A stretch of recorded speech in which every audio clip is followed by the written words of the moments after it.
It happened roughly 2 weeks ago.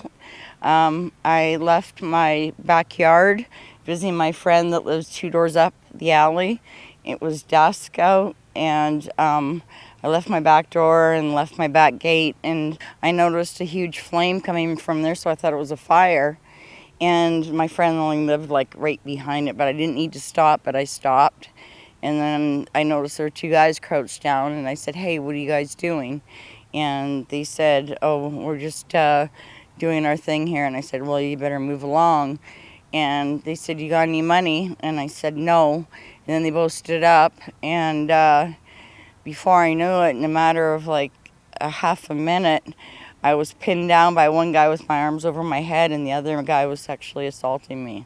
And then subsequently, they did internal damage to me. I had to go in through and have emergency surgery done because of it. And then 2 nights later, actually, the guy that lives in the back of this house was assaulted as well and robbed at knife point. They held a knife at me. They ripped my shirt open. They held a butcher knife at my throat.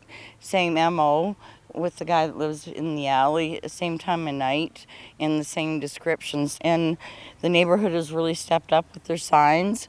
The lady that actually implemented the whole thing, she had a pep rally here a week ago. And she's a social worker, and she took it upon herself to, once my story sort of came out, that she would have all these signs up, and the neighborhood helped. What they did was wrong, and I'm going to live with it for the rest of my life. But I also can be a voice, and a positive voice for other women. You know, you have to stand up and be strong no matter what. You know, as innocent as it was, and I was going to visit my friend, and it was only 2 houses up. It was still 2 houses that made a huge impact in my life. Just be aware of your surroundings, and just shout and scream a lot if something does happen. Hopefully these guys will get caught, and there'll be a good end to the story. For Lethbridge News Now, this has been Brandon Montgomery reporting.